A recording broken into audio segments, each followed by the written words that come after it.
نحمده ونصلي على رسوله الكريم اما بعد فاعوذ بالله من الشيطان الرجيم بسم الله الرحمن الرحيم رب اشرح لي صدري ويسر لي امري واحلل عقدة من لساني يفقهوا قولي.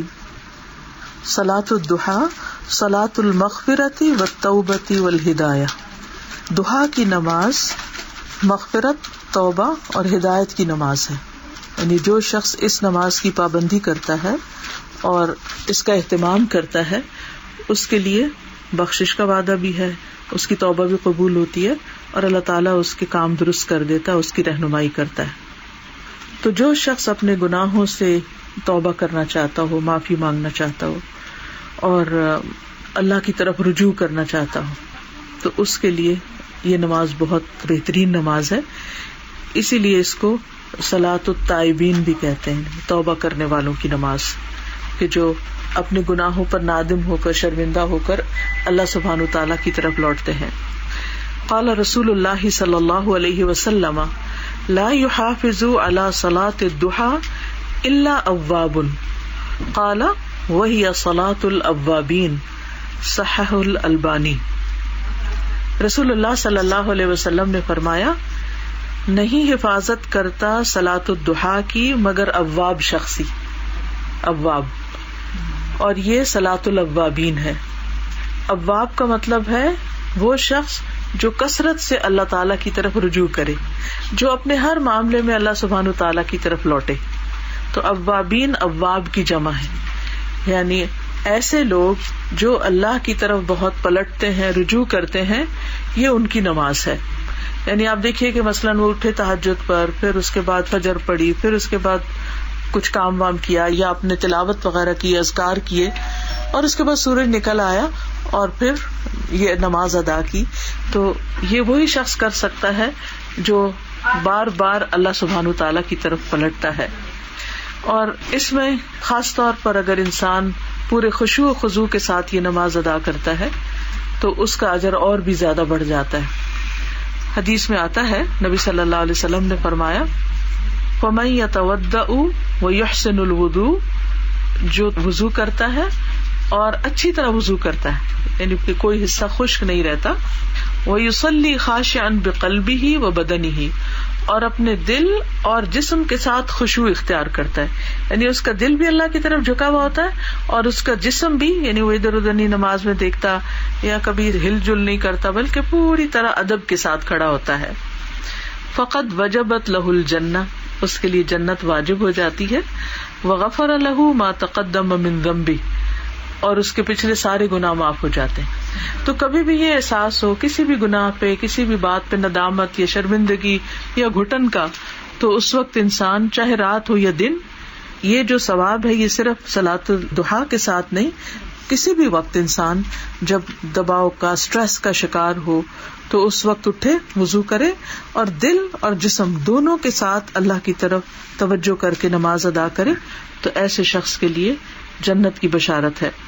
قال رسول اللہ صلی اللہ علیہ وسلم ما من احد يتوضأ فيحسن الوضوء ويصلي ركعتين يقبل بقلبه ووجهه عليهما الا وجبت له الجنة. جو شخص بھی وضو کرتا ہے، پھر اچھی طرح وضو کرتا ہے، 2 رکعتیں پڑھتا ہے، اپنے دل اور چہرے کے ساتھ اللہ کی طرف متوجہ ہوتا ہے، یعنی اس کا پورا دھیان اس طرف ہوتا ہے، مگر یہ کہ اس کے لیے جنت واجب ہو جاتی ہے. یعنی وہ 2 رکعتیں جو پوری کی پوری آپ اللہ سبحانہ تعالیٰ کے نام ڈیڈیکیٹ کریں اور ادھر ادھر دنیا کی باتیں نہ سوچیں. اور یہ آسان نہیں، کافی مشکل کام ہوتا ہے، کیونکہ ہر لمحہ دل ادھر سے ادھر بھٹک رہا ہوتا ہے تو اس کو واپس پلٹانا پڑتا ہے. اسی طرح اگر انسان سے کوئی کمی کوتاہی ہو جائے تو بھی انسان اللہ تعالیٰ کی طرف رجوع کرے تو دل کا بوجھ ہلکا ہو جاتا ہے. اس کا جو وقت ہے، یبدأ بعد الاشراق ب15 دقیقہ وینتہی قبل اذان الظہر ب15 دقیقہ. یہ سورج نکلنے کے 15 منٹ بعد شروع ہوتا ہے اور ظہر کی اذان سے 15 منٹ پہلے یہ وقت ختم ہوتا ہے.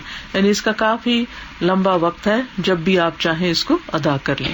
اقلها رکعتان اکثرها لا حد له، کم سے کم 2 رکعتیں، زیادہ کی کوئی تعداد مقرر نہیں، آپ جتنی چاہیں ادا کرتے رہیں. پھر اسی طرح اس نماز کا فائدہ یہ ہے کہ اللہ سبحانہ وتعالیٰ ایسے بندے کے معاملات کی ذمہ داری لے لیتے ہیں. یعنی بندہ اللہ سبحانہ وتعالیٰ کی طرف متوجہ ہوتا ہے اور اللہ سبحانہ وتعالیٰ اس کے کام اپنے ذمہ لے لیتے ہیں. یہ جسم کے 360 جوڑوں کا صدقہ ہے. میرے گھٹنوں میں اور جوڑوں میں تکلیف شروع ہو گئی تھی اور چلا نہیں جاتا تھا. تو جب میں نے یہ حدیث پڑھائی 2 سال پہلے 3 سال پہلے لندن میں 40 حدیث پڑھا رہی تھی میں, تو اس میں سے ایک حدیث میں اس کا ذکر آ گیا. تو ایسے مجھے کلک کیا کہ صدقہ جو ہے بلائیں ٹالتا ہے, مصیبتیں دور کرتا ہے. تو میں نے اس کا اہتمام کرنا شروع کر دیا اور اس نیت کے ساتھ کہ اللہ سبحانہ وتعالیٰ یہ میرے جوڑوں کا صدقہ ہے تو آپ مجھے شفا دیں. تو الحمدللہ بغیر کسی دوائی کے وہ تکلیف اللہ کے فضل سے چلی گئی, جو میں کبھی سوچ بھی نہیں سکتی. تو مجھے لگتا تھا میں فار لائف میں پھنس گئی ہوں اس میں. لیکن یہ کہ نوافل کا اپنا ہی ایک ثواب اور برکت اور فائدہ بھی ہے, اور اس کے ساتھ ساتھ یہ کہ بہت زیادہ اجر کا باعث بھی ہے. اس سے حاجتیں پوری ہوتی ہیں. یعنی اگر آپ کے دل میں کوئی حاجت ہے, کوئی آپ کو کوئی پریشانی ہے یا کوئی ذہن میں چیز ہے, تو اس وقت عام طور پہ ہوتا ہے ہسبینڈ بھی کام پہ چلے گئے, بچے بھی پڑھنے چلے گئے, اور انسان سکون کے ساتھ گھر میں اکیلا ہوتا ہے, آرام سے بیٹھ کے نماز پڑھ کے اللہ سے باتیں کرے, اپنی حاجات اللہ سبحانہ وتعالیٰ کے سامنے رکھے. یہ کم سے کم 2 رکعتیں ہیں, اور جو زیادہ پڑھتا ہے اللہ تعالیٰ اس کے لیے اور زیادہ فائدے بڑھا دیتے ہیں. یعنی جو اس میں جتنا اضافہ کرے گا اتنا ہی اس کو فائدہ ہوگا.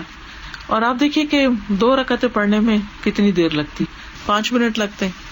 بہت ہی آپ آرام سے پڑھیں تو 8-10 منٹ لگ جائیں گے, سورت کون سی پڑھیں. اچھا, اس کے لیے ایک بڑا اچھا یہ ہے طریقہ کہ آپ قرآن مجید کی کوئی نہ کوئی, جیسے 30واں پارہ ہے یا 29 ہے یا جو بھی جہاں سے بھی آپ کا دل چاہتا ہے, تھوڑا تھوڑا حفظ کرنا شروع کر دیں. خاص طور پر وہ خواتین جن کی اب بہت ذمہ داریاں نہیں رہی, اور صبح کا وقت جب ینگ ہوتے ہیں تو بچوں کو اسکول بھیجنا, یہ کرنا وہ کرنا, بہت بھاگ دوڑ لگی ہوئی ہوتی. لیکن جب یہ ذمہ داریاں ذرا کم ہوتی ہیں تو انسان کے پاس کچھ فراغت ہو جاتی ہے نسبتاً, کیونکہ گھر کے کام تو انسان تھوڑا ٹھہر کے بھی کر سکتا ہے نا. تو آپ جیسے بیٹھے ہوئے ہیں اور پھر سورج نکل آیا ہے اور اب آپ ابھی ذکر اور عبادت میں, کیونکہ اس کا اپنا ایک بہت بڑا ثواب ہے, بہت بڑا اجر ہے. تو اس میں انسان یہ نماز جب ادا کر لیتا ہے تو اس سے پہلے سورج نکلنے کے آس پاس جیسے انتظار میں ہی بیٹھے ہوئے ہیں, تو کوئی نہ کوئی آیتیں حفظ کرنی شروع کر دیں. جیسے سورۃ ملک یاد ہونی چاہیے ہمیں, کیونکہ عذاب قبر سے بچاتی ہے. ایک آیت کر کے, ایک آیت کو 2 دن لگے, 3 لگے, 4 لگے, 5 لگے, پھر جو آیتیں آپ نے اس وقت یاد کی ہو نا, وہی کھڑے ہو کے آپ اشراق کی نماز میں پڑھ لیں. اس طرح آپ کا ایک گول سیٹ ہو جائے گا. پھر اگلے دن آپ کی اگلی آیت یاد ہو گئی, اب 2 ہو گئی, اب اگلے دن 3 ہو گئی, تو وہ پھر 4 ہو گئی, 5 ہو گئی, تو 3 ایک رکعت میں پڑھ لیں, 3 ایک میں پڑھ لیں. اور اس طرح آپ دیکھیں گے کہ آپ اتنا زیادہ انجوائے کریں گے اس کو. اور اس سے بڑی فضیلت کیا ہو سکتی ہے کہ انسان اللہ کی کتاب کے ساتھ ایک تعلق قائم کرے اور اس کے لیے زندگی میں وقت نکالے, کیونکہ ایسے لوگ اللہ کے خاص بندے ہوتے ہیں جو اہل قرآن ہوتے ہیں. اور اس سے مراد صرف پورے قرآن کا حافظ ہونا ہی نہیں, اس سے مراد اصل میں قرآن سے تعلق قائم کرنا ہے. چاہے آپ اپنی تجوید ٹھیک کر رہے ہیں اور بار بار پڑھ رہے ہیں, چاہے آپ ناظرہ پڑھ رہے ہیں اس کا کافی پورشن, چاہے آپ حفظ کر رہے ہیں, چاہے آپ ترجمہ یاد کر رہے ہیں, چاہے آپ تفسیر یاد کر رہے ہیں, چاہے آپ کسی کو پڑھا رہے ہیں, یعنی کوئی بھی طریقہ ہو جس سے آپ کا ایک وقت دن کا یا ہفتے کا یعنی قرآن کے ساتھ اس طرح گزرے کہ واقعی آپ ہوں اور قرآن ہو. یعنی جس طرح ایک کمپینین ہوتا ہے نا کہ اس کو نہیں چھوڑ سکتے, اور کچھ چھوٹتا ہے تو چھوٹ, لیکن اس کو نہیں چھوڑ سکتے. تو آپ دیکھیے کہ ایسا ہی قرآن کا ساتھ جو ہے وہ قبر میں بھی انسان کے لیے فائدہ مند ہے کہ وہ خوبصورت دوست کی شکل میں اس کے ساتھ ہوگا, قیامت کے دن بھی اس کا ساتھ ہوگا. تو اس سے اچھی کیا مصروفیت ہو سکتی ہے. تو پھر اس سے یہ پتہ چلتا ہے کہ یہ نماز جو ہے انسان کے لیے اجر و ثواب کا باعث تو ہے ہی, لیکن اس کے ساتھ ساتھ اور بھی کئی خیر اور بھلائی کے دروازے کھولنے والی ہے. پھر اسی طرح یہ بھی ہے, ایک حدیث میں آتا ہے کہ اے ابن آدم, اگر دن کے اول حصے میں تو 4 رکعتیں ادا کر لے تو میں دن کے آخر تک تمہاری سب چیزوں کے لیے کافی ہو جاؤں گا. یعنی اب 4 رکعتیں میں کتنا ٹائم لگے گا, اور اس کی برکت سے دن میں کئی مسائل سے انسان بچ کے اپنے وہ بہت منٹ بچا سکتا ہے.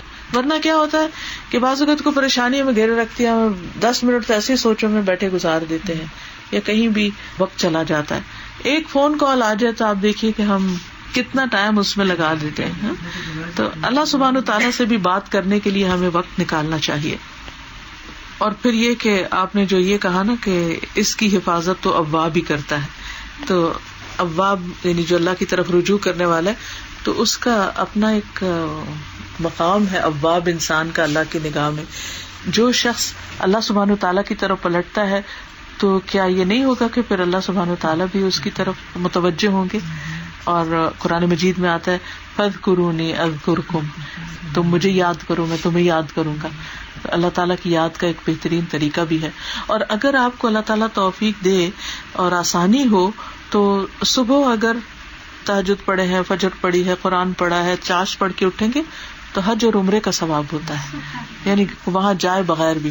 کچھ لوگوں کو کتنا شوق ہوتا ہے بار بار حج عمرہ کرنے کا, اللہ تعالیٰ وہ بھی موقع دیتا رہے. اللہ سبحانہ تعالیٰ سب کو بار بار توفیق دے.